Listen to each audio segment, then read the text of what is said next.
दोस्तों, आज की वीडियो हासिल। घर आते ही छोटी बहन सुमन की आवाज़ सुनी तो बड़ा आश्चर्य हुआ पंकज को, जो बरसों बाद आई थी एक शहर में रहने के बाद भी। उसका बेहद क्रोध और अपनी ही बात को ऊपर रखने के मुंहफट स्वभाव और उस पर उसकी आए दिन की बेतुकी प्रतिज्ञाओं ने भी उसे हर रिश्ते से काट कर अलग थलग कर दिया था। यहाँ तक कि उसने मायके के ही पारिवारिक समारोह में अपने साथ हुई मामूली सी लापरवाही पर क्रोध में भाई भतीजों के भी मृतकों की सूची में डाल दिया था। उसका मन किया एक बार तो उसे सीने से लगाकर सतन दे, पर याद आया कि वह मायके की दहलीज छूकर प्रतिज्ञा करके ये गई थी कि अब यहाँ पैर नहीं रखूंगी। उसके बाद कदम रखा तो सीधे बड़े भाई की मृत्यु पर होने पर ही ये याद आते ही उसका मुंह अंदर से कसैला हो गया। सुमन का बरसों बाद घर आना हृदय से सूखे जख्मों की पपड़ी उखड़ने जैसा ही था।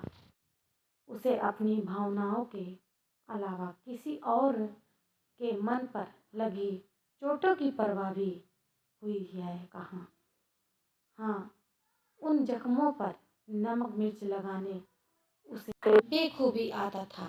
बिना कसूर उसके और निशा के बारे में माफ़ी मांगने पर भी उसने देहरी न लगने की प्रतिज्ञा कर ली थी। आज सुमन की हालात के लिए दुखी अम्मा पापा को रोते हुए देखकर बुरा तो बहुत लग रहा था, पर न जाने क्यों वहाँ कहीं न कहीं अंदर से अजीब खुशी भी महसूस कर रहा था। सुमन की सबसे छोटी बहन थी। उसकी हर गलती को नज़रअंदाज करना ही आज उसके साथ सबके गले की हड्डी बन गया था। वो थोड़ी देर बैठने के बाद पत्नी निशा के बोलते ही अपने हिस्से में तीर की गति से वापस चला गया।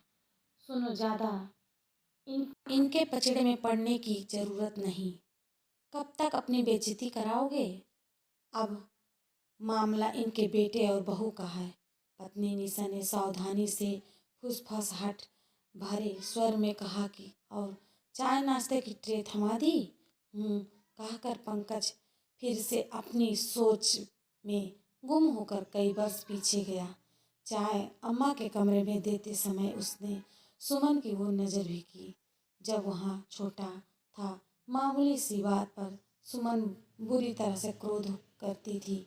बड़े भाई बहनों को जहाँ समझदारी बरतने के निर्देश मिलते, वहाँ से अम्मा पापा उसे डांटने समझाने की वजह दुलार से स्वाभिमानी से काम लेते सीख देते।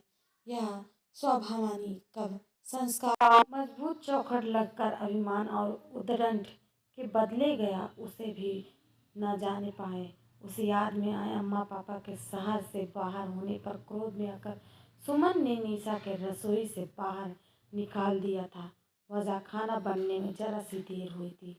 बस 3 महीने बाद जब अम्मा लौटी तो गलत निशा ही ठहर गई।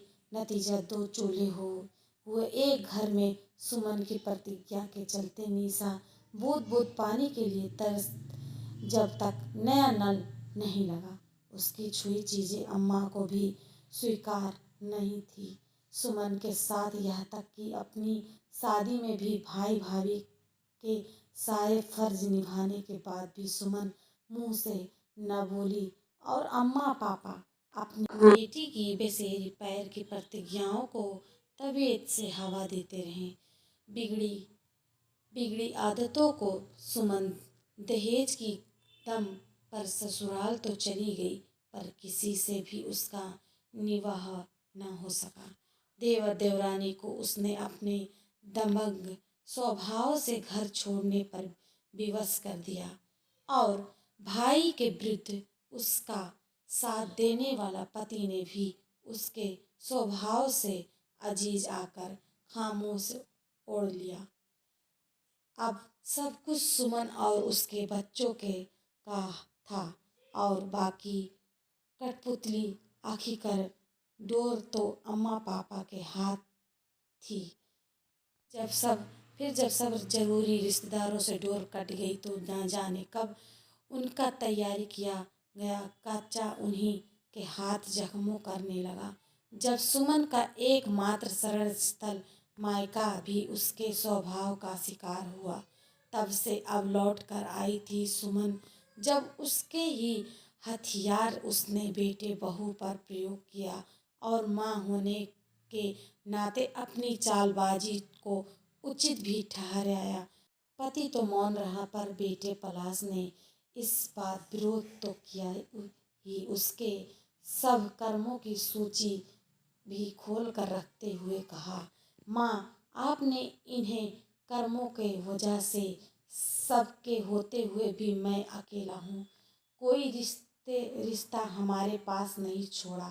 आपने पहली बार सुमन ने अपनी असलियत का आईना देखा, वहाँ भी अपनी औलाद के सामने संतान से मिला अपमान सुमन को सूल बनाकर चुभ रहा था। सुमन के रोने के साथ साथ अम्मा की भी आवाज़ कानों में पड़ रही थी कि अब मेरी पौरुष नहीं चला, घर में तो आने से रोने की किसी की हिम्मत नहीं, मेरे आगे। पर आगे की बात पापा ने लपकते हुए कहा, कब तक? अरे पंकज तो कहो भाई है, समझाएं उन लोगों को, बस औपचारिकता कर लौट गए, भाई भौजाई किस लिए होते हैं, जोरू का गुलाम। अम्मा गरज कर बोली, नहीं अम्मा, पंकज ने प्रवेश करते हुए कहा, इससे और इसकी गलतियों को कब अब और पापा ही सहिए।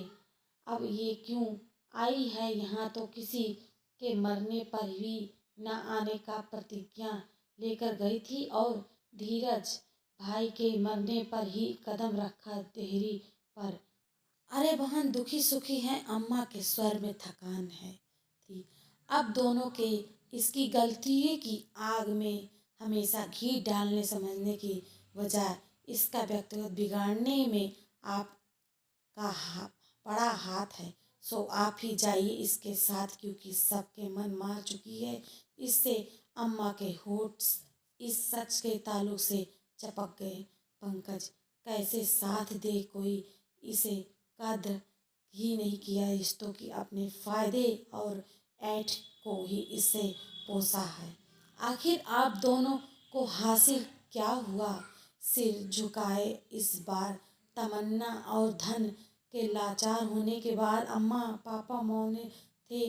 नजर झुकाकर बोली सुमन, भाई की बात पर कान दे, प्रतिज्ञा सकारात्मक अच्छी है और नकारात्मक भी स्वधन हासिल तेरे आगे है। पहली बार उनसे सहयोग की जगह सबक पाकर सुमन ने अपना सम्मान बांधने लगी। जी हाँ दोस्तों, हमारी स्टोरी अच्छी लगी हो तो कमेंट में ज़रूर बताइएगा, अपने दोस्तों के पास शेयर कीजिए, लाइक कीजिए, सब्सक्राइब कीजिए और ऐसी अगली स्टोरी के साथ मिलते हैं। धन्यवाद।